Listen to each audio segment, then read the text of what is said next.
The stars of the Helix Nebula cast their ethereal glow across the metallic hull of Helix Prime, a massive space station suspended in the gravitational sweet spot between two binary star systems. For over 3 centuries, this neutral territory had served as the meeting ground for the Interstellar Council, where representatives from dozens of species gathered to negotiate treaties, resolve disputes, and maintain the fragile peace that held their galactic civilization together. Today, however, the station buzzed with an unusual tension. Word had spread through the corridors like wildfire that 2 of the galaxy's most feared Deathworld species would be arriving within hours of each other. The administrative staff checked and rechecked their environmental controls, while security teams ran final diagnostics on the containment protocols.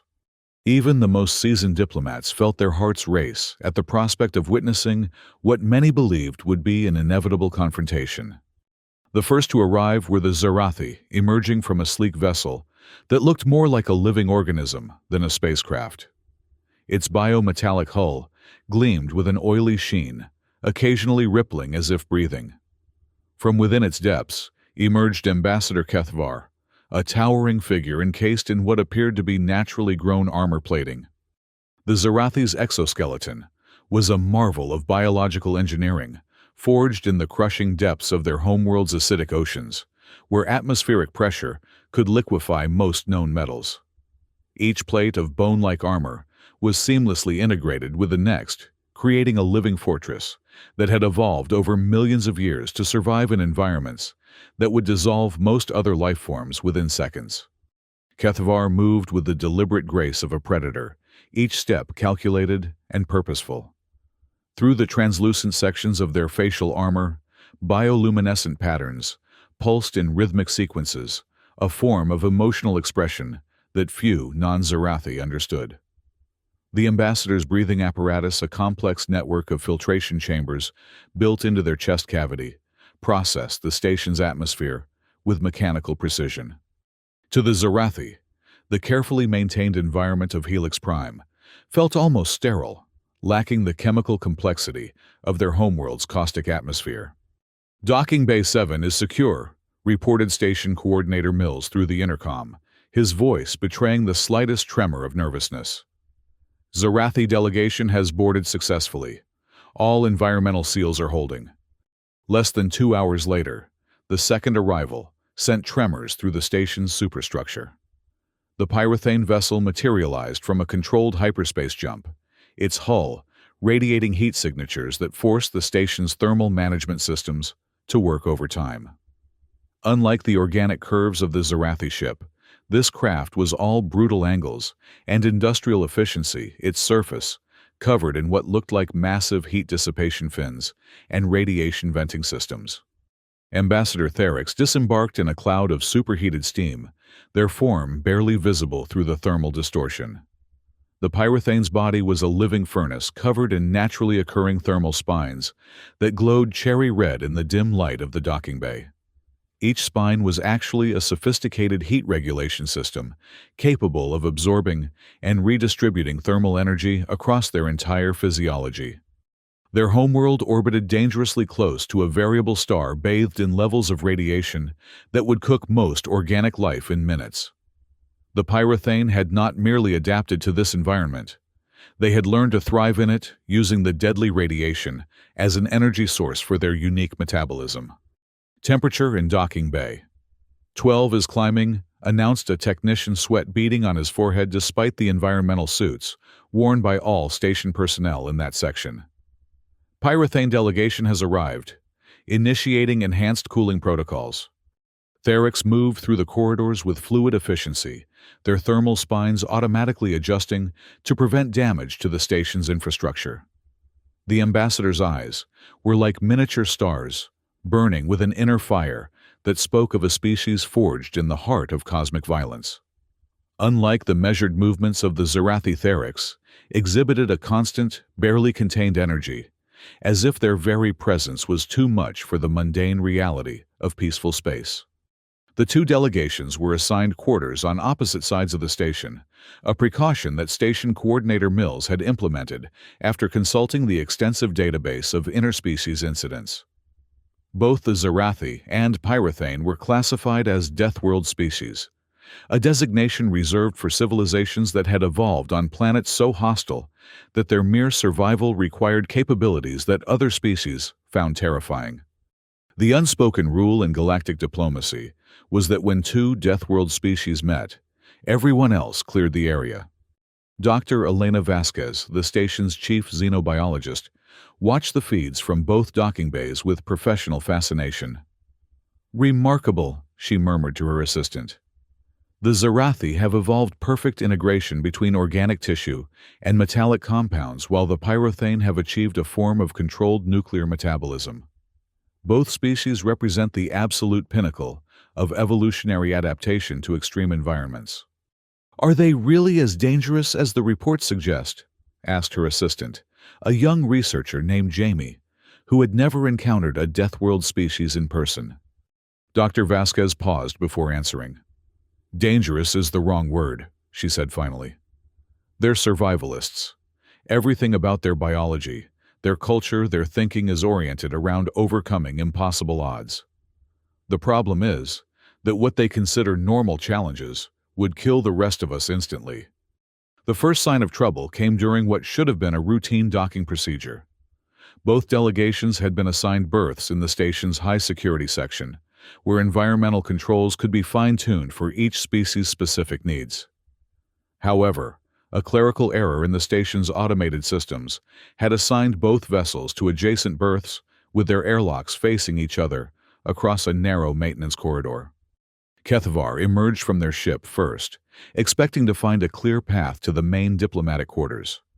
Instead, they encountered Therix, who had exited their vessel at precisely the same moment. The corridor was barely wide enough for one Deathworld species, let alone two.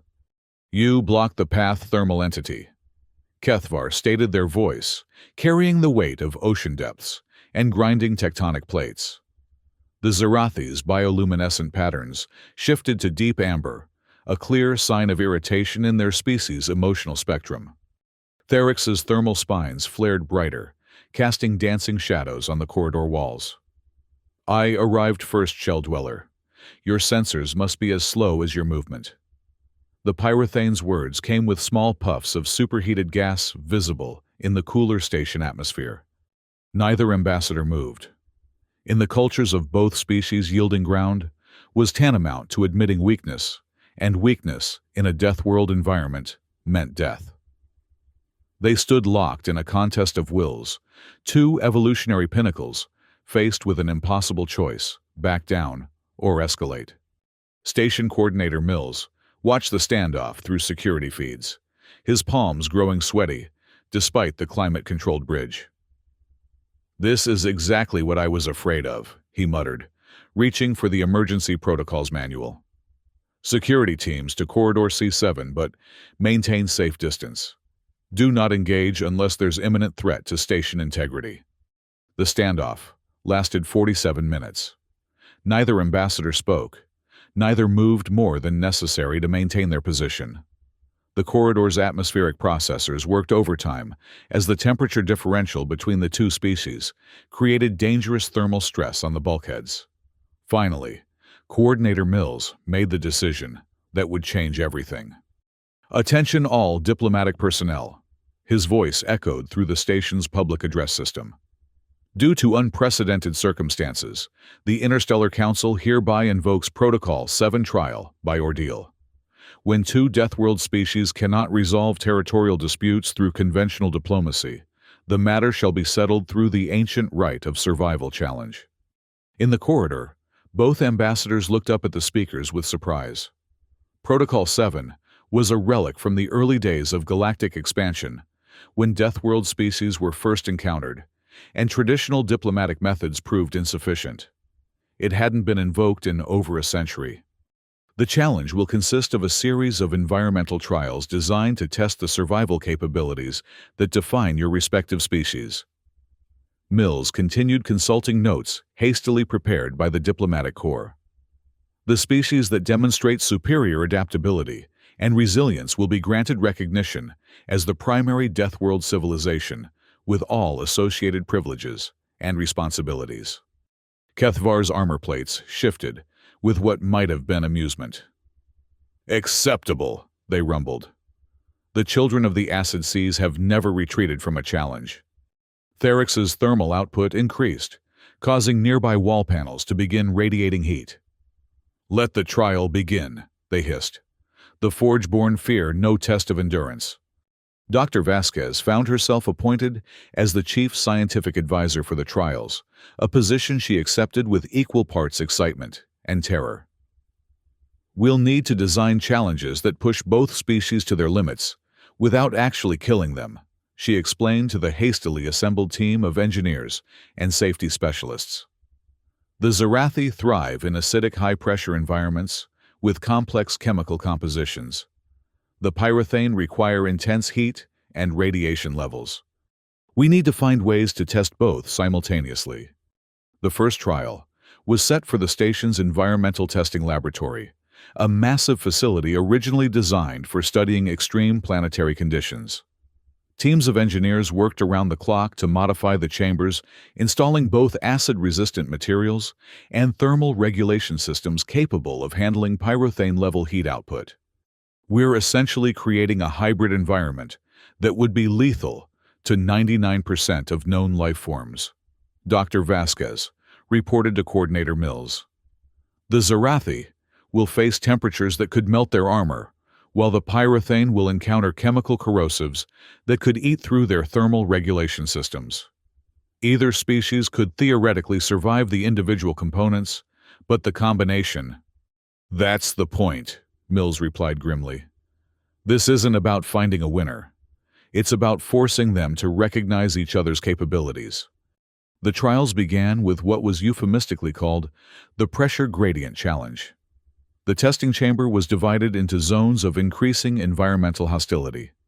The first zone maintained station normal conditions, while each subsequent zone added layers of difficulty, increased atmospheric pressure, rising temperature chemical additions, and finally controlled radiation exposure. Both ambassadors entered the chamber simultaneously, their very presence causing the atmospheric sensors to register readings at the extreme ends of their measurement scales. The first few zones posed little challenge to either species. Kethvar moved through the increasing pressure with the casual ease of a being evolved for ocean depths, while Therix's thermal spines began to glow more brightly as they absorbed energy from the rising temperature. "Zone 5 approaching," announced Dr. Vasquez over the intercom. "Temperature now at 400 degrees Celsius, atmospheric pressure at 20 times galactic standard chemical composition, includes sulfuric acid vapor and various heavy metals." The Zarathi showed no sign of distress, their armor plating actually seeming to strengthen as it reacted with the acidic environment. Therix, however, was beginning to show signs of stress. The chemical components were interfering with their thermal regulation, causing dangerous hotspots to develop along their spinal ridge. Zone 7. Dr. Vasquez continued watching her instruments with growing concern. Temperature now at 800 degrees radiation levels, approaching dangerous thresholds for most known life forms. Now it was Kethvar who began to struggle. The extreme heat was causing their biometallic armor to expand beyond comfortable tolerances, while the radiation was interfering with their internal filtration systems. Therix, meanwhile, seemed to be drawing strength from the hostile environment, their thermal spines pulsing with absorbed energy. "This is fascinating," Dr. Vasquez murmured to her team. "Each species has reached the limits of the other's optimal environment. They're essentially experiencing what would be certain death conditions for their homeworld rivals." Zone 10 proved to be the breaking point. The chamber now contained an atmosphere that combined the worst aspects of both species' homeworlds: crushing pressure, acidic vapors, extreme heat, and lethal radiation levels. Both ambassadors found themselves struggling for the first time in their lives, forced to adapt to conditions that pushed even their remarkable physiologies beyond their comfort zones. "I am beginning to understand," Kethvar said, their voice slightly strained as they fought to regulate their internal pressure systems. Your kind does not simply tolerate the forge environments. You require them for optimal function. Therix's response came through gritted teeth as they struggled to process the chemical onslaught, attacking their thermal regulation systems. And your people have mastered pressures that would crush my bones to plasma. This is unexpected. The second trial, designated the Adaptive Response Challenge, took place in the station's zero-gravity manufacturing facility. Here, both species were required to construct survival equipment using only materials that would be naturally occurring on each other's homeworlds. The Zarathi were given heat-resistant alloys and radiation-absorbing compounds, while the Pyrothane received pressure-resistant biometals and chemical filtration components. The challenge is not merely to survive, explained Dr. Vasquez, as she monitored the proceedings from a heavily shielded observation deck. Each species must demonstrate their understanding of the survival requirements that define their counterparts. What followed was perhaps the most remarkable display of adaptive engineering that Helix Prime had ever witnessed. Kethvar, working with materials designed for thermal management, began constructing what appeared to be a sophisticated heat exchange system. Their movements were methodical and precise, each connection tested and retested before moving to the next component. Therix approached the pressure resistance materials with initially clumsy movements, their thermal spines making it difficult to handle the delicate biometallic components. However, as they worked, a remarkable transformation began to take place. The Pyrothane's natural ability to manipulate thermal energy proved unexpectedly useful in shaping and forming the biometals, allowing them to create connections that would have been impossible using conventional techniques. "Look at that," breathed Dr. Vasquez, pointing to her display screens. Therix is using controlled thermal manipulation to essentially weld the biometallic components at a molecular level. That's not just adaptation, that's innovation. Meanwhile, Kethvar had completed their heat exchange system and was testing it under simulated thermal stress. The device not only managed to regulate dangerous temperature levels, but actually seemed to convert excess heat into useful energy, mimicking the Pyrothane's natural thermal metabolism. "Both species are not just surviving each other's environmental requirements," observed Jamie, watching the feeds with fascination. "They're finding ways to thrive in them." The third trial, however, would prove to be the most challenging yet. Dubbed the Synchronous Survival Challenge. It required both ambassadors to work within the same environment, simultaneously sharing resources and space, while maintaining their respective biological requirements. The testing chamber for this trial was a marvel of engineering complexity. Half of the chamber maintained the acidic high-pressure conditions favored by the Zarathi, while the other half replicated the intense heat and radiation of Pyrothane homeworlds. The interface between the two zones was a narrow band of what Dr. Vasquez had termed compromise atmosphere, conditions that were theoretically survivable by both species, though optimal for neither. "The challenge is simple in concept," announced Coordinator Mills to the gathered observers, which now included diplomatic representatives from 7 different species. Both ambassadors must retrieve a series of survival resources from each other's environmental zones and bring them to the neutral interface area. They must then collaborate to construct a shared survival shelter capable of protecting both species. The implications were staggering. Each ambassador would be required to enter environmental conditions that were not merely uncomfortable, but actively hostile to their physiology. Success would require not only incredible personal endurance, but also unprecedented cooperation between two species that had been bred by evolution to view anything unlike themselves as a potential threat. Kethvar entered the Pyrothane zone first, their biometallic armor beginning to smoke almost immediately as it encountered temperatures that approached their physiological limits. Each step was an exercise in controlled adaptation, their internal systems working overtime to prevent thermal damage to critical organs. The radiation levels were even more challenging, interfering with the bioelectrical processes that controlled their armor's defensive capabilities. Therix's foray into the Zarathi zone proved equally harrowing. The crushing pressure immediately began to stress their thermal regulation systems, while the acidic atmosphere started corroding their protective spine coating. The pyrethane was forced to reduce their thermal output to dangerous levels to prevent their own body chemistry from reacting violently with the environment. "This is unprecedented," Dr. Vasquez reported to the observation deck. "Both species are operating at the absolute limits of their physiological tolerance. Any miscalculation could result in permanent injury or death." The resources they were required to retrieve had been specifically chosen to require the unique capabilities of each species. The Zarathi zone contained thermal regulation components that could only be safely handled by beings with natural heat resistance. The pyrethane zone held pressure-resistant materials that required intense thermal processing to become workable. As the trial progressed, something remarkable began to happen. The initial competition between the two ambassadors gradually gave way to a grudging recognition of each other's capabilities. When Kethvar struggled to process a particularly heat-intensive component, Therix moved to the interface zone and provided thermal assistance from their side of the environmental barrier. When Therix found themselves overwhelmed by the pressure differentials required to shape a critical structural element, Kethvar offered guidance based on their millions of years of evolutionary experience with such conditions.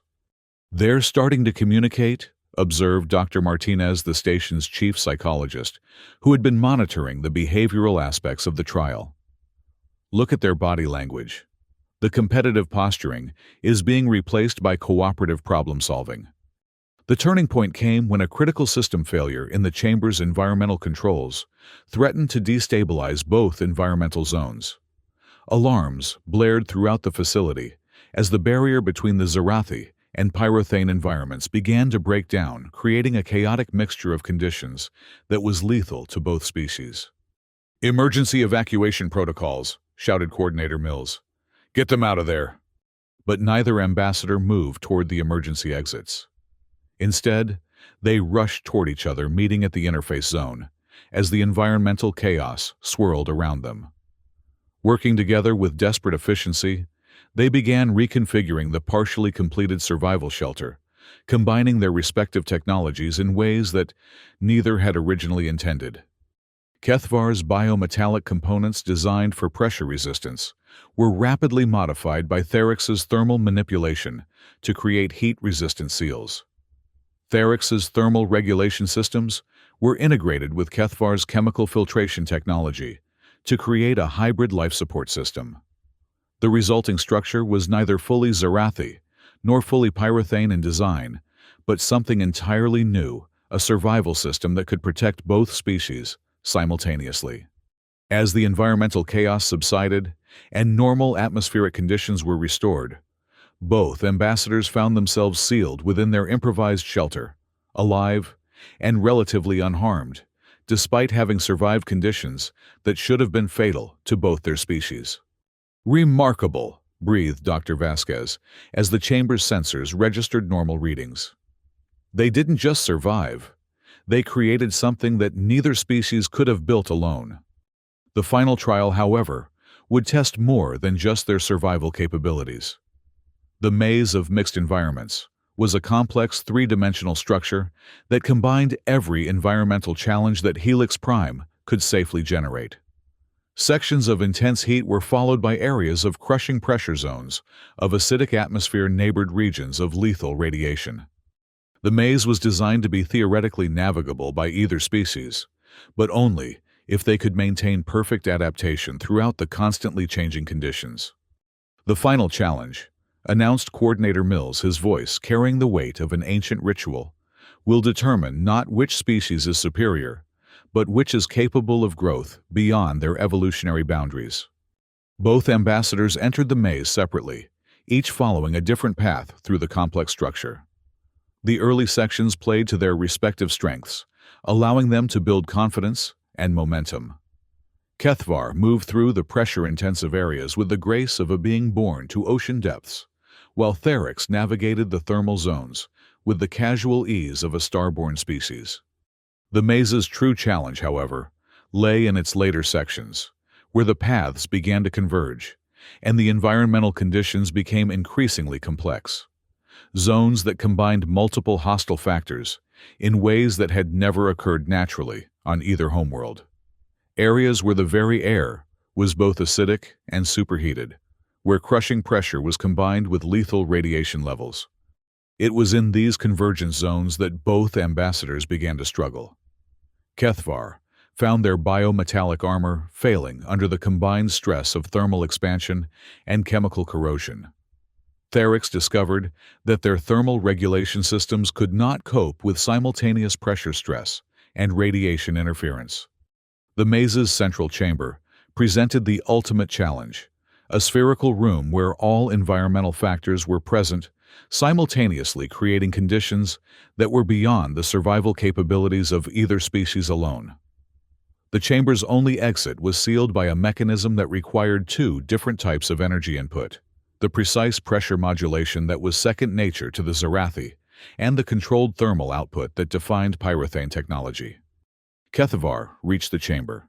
First, their systems already strained to the breaking point by the journey through the maze. They examined the exit mechanism with growing despair, recognizing immediately that while they could provide the pressure component, the thermal requirements were far beyond their capabilities. Theryx arrived moments later, their thermal spines barely glowing as their energy reserves approached critical levels. The pyrothane's first impulse was to attempt to force the thermal component alone, but it quickly became apparent that the mechanism required the precise pressure modulation that only Zarathi physiology could provide. For long moments, both ambassadors stood in the center of the chamber, the harsh environmental conditions slowly overwhelming their defensive systems. They were trapped, not by the maze itself, but by the fundamental limitation that had defined Deathworld species since the first contact: the inability to ask for help. In their respective cultures, requesting assistance was tantamount to admitting evolutionary failure.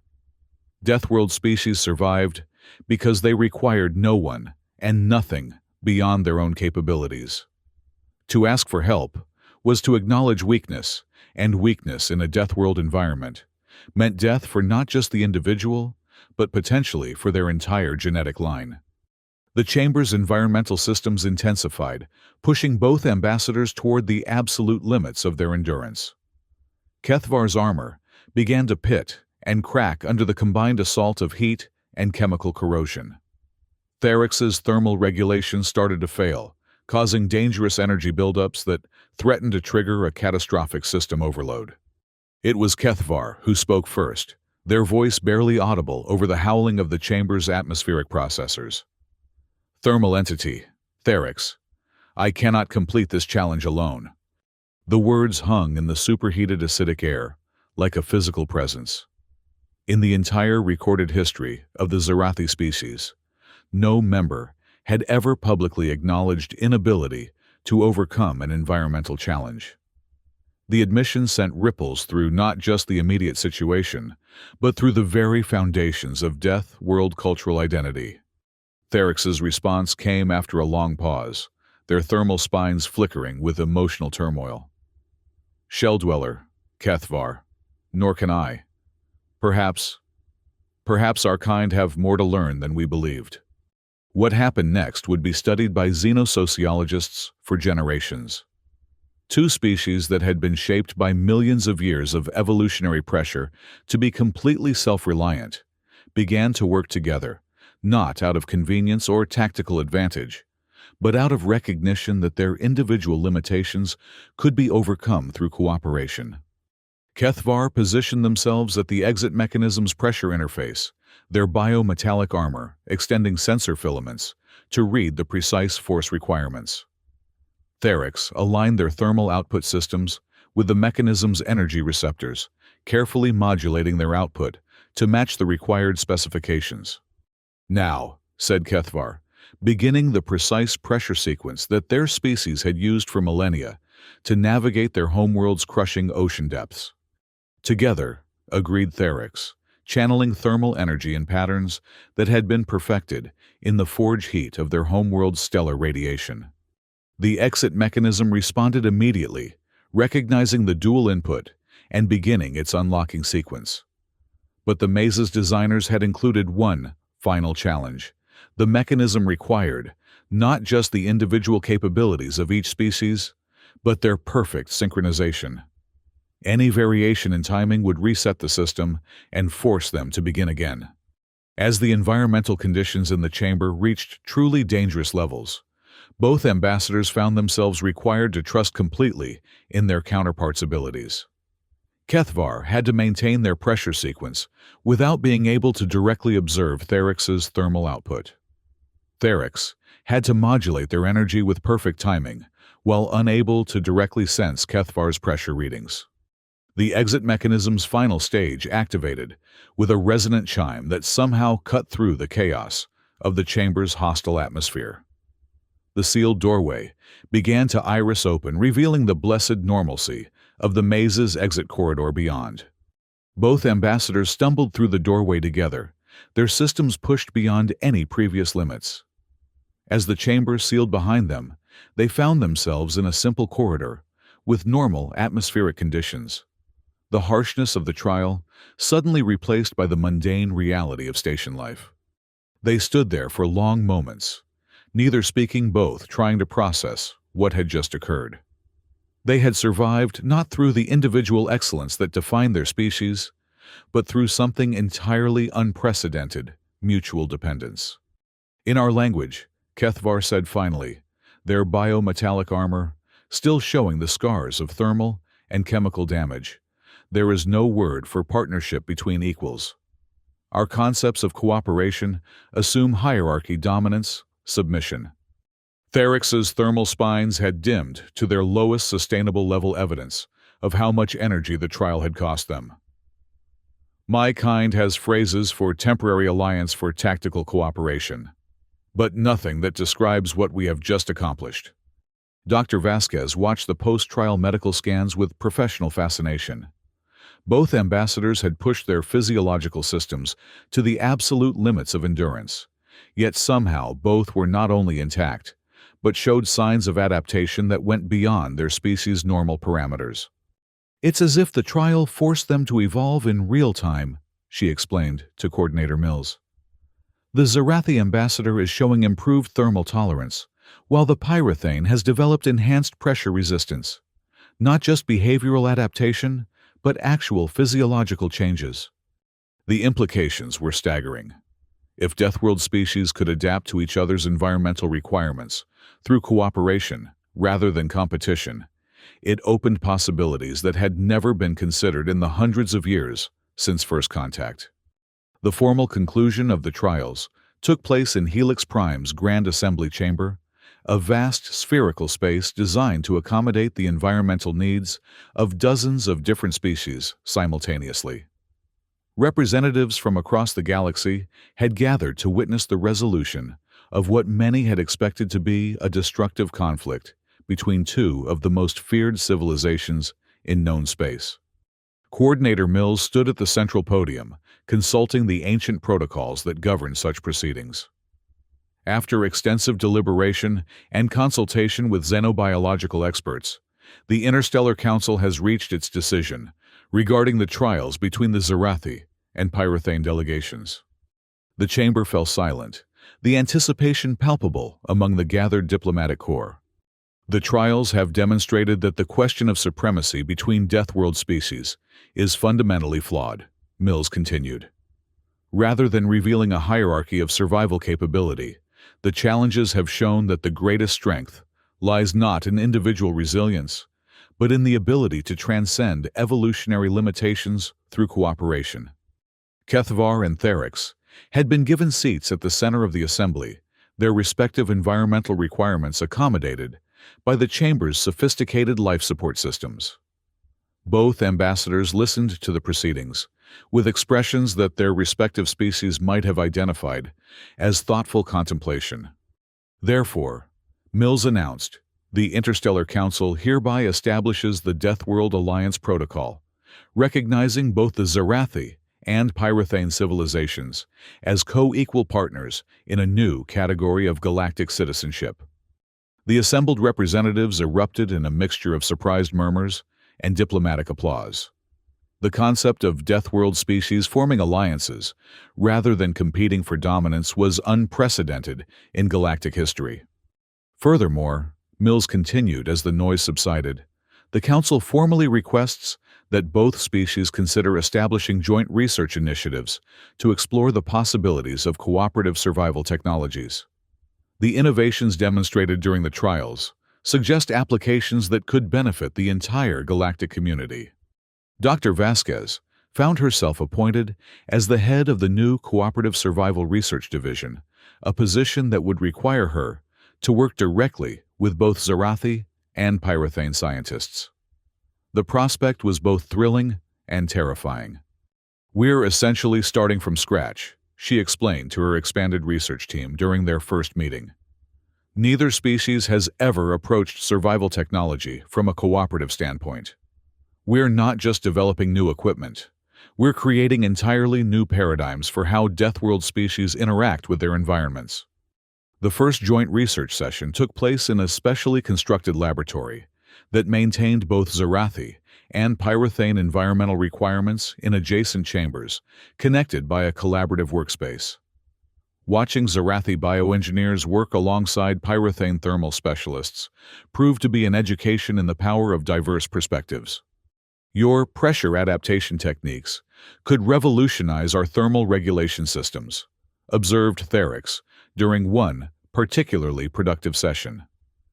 "We have been thinking of heat management as an individual organism problem, but your approach suggests possibilities for distributed thermal networks." Kethvar's response demonstrated the rapid evolution in thinking that the trials had triggered.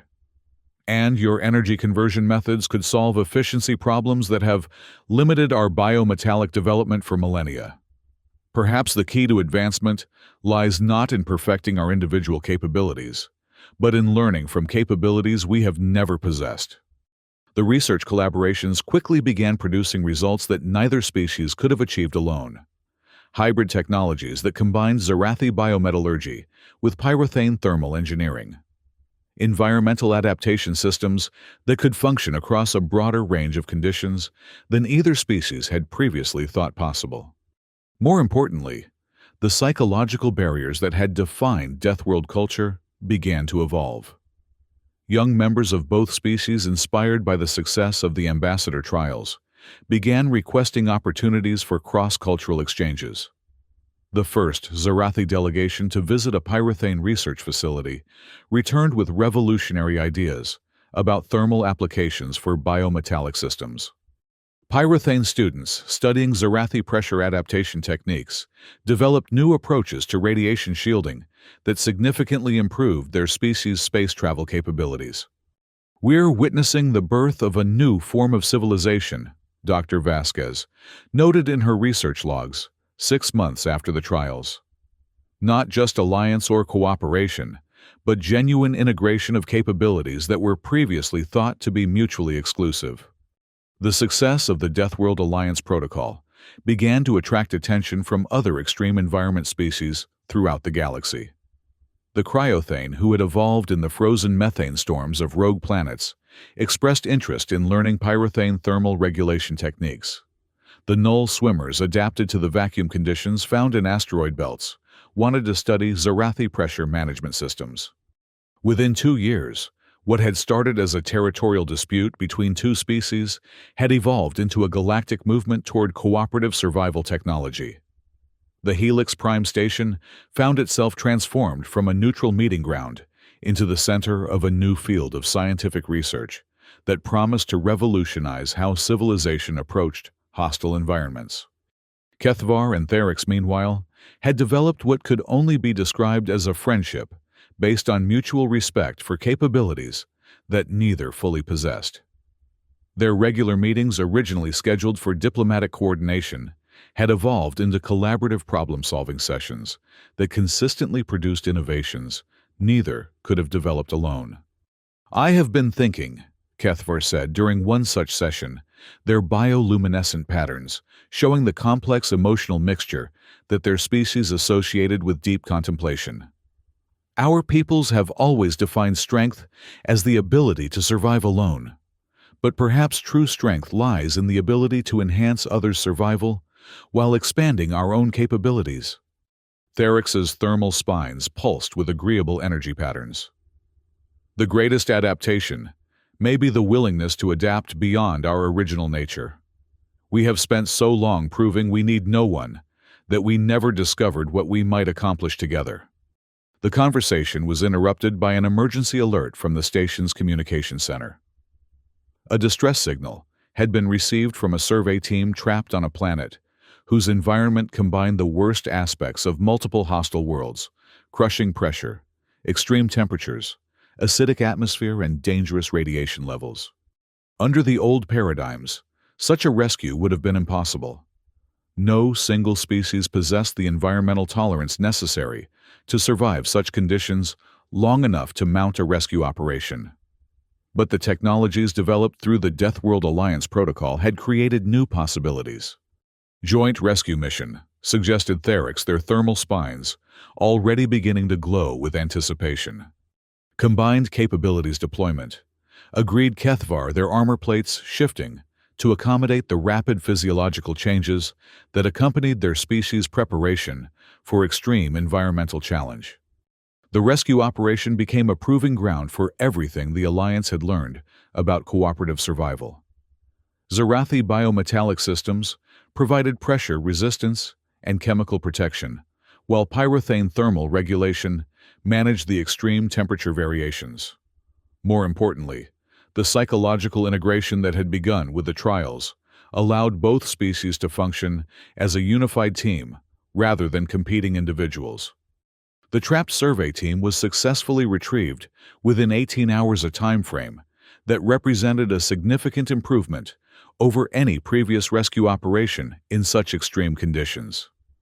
More significantly, the mission demonstrated that the cooperative approaches developed through the Alliance could be applied to real-world scenarios with life or death consequences. News of the successful rescue operation spread throughout the galactic community, generating interest in Alliance technologies from species that had never before considered themselves capable of extreme environment operations. The concept of cooperative survival began to influence fields far beyond environmental adaptation, affecting everything from industrial engineering to space exploration. "We've created something larger than either of our species," Kethvar observed during the mission debriefing. "This alliance has become a new form of civilization that enhances, rather than replaces, our individual capabilities." Therix nodded, their thermal output modulated to express agreement and satisfaction. "And we have learned that asking for help is not a sign of weakness, but recognition of opportunity for growth beyond our original limitations." The transformation in both ambassadors' thinking represented more than personal growth. It reflected a fundamental shift in how Deathworld species understood their place in the galactic community. The trials that had begun as a test of supremacy had evolved into a demonstration that the greatest survival trait was not individual resilience, but the wisdom to recognize when cooperation could achieve what isolation could not. As Helix Prime continued to serve as the center for Alliance research and development, both Kethvar and Therix found their roles expanding beyond simple diplomatic representation.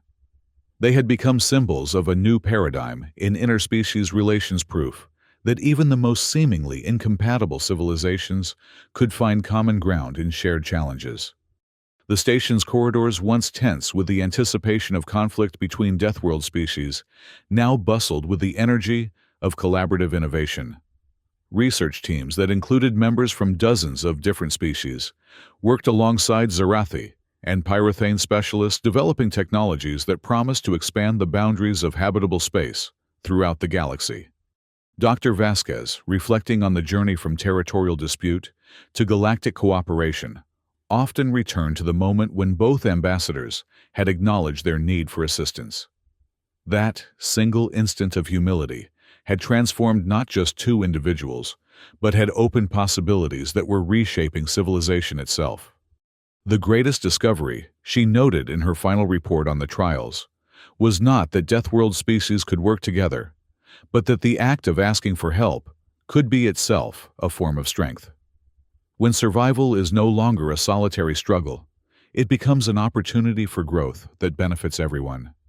The Deathworld Alliance Protocol had proven that even species shaped by millions of years of evolutionary pressure to be completely self-reliant could learn to bow, not in submission, but in recognition of the strength that comes from unity. In a galaxy where survival had always been an individual challenge, they had discovered that the greatest adaptation of all was the willingness to adapt together.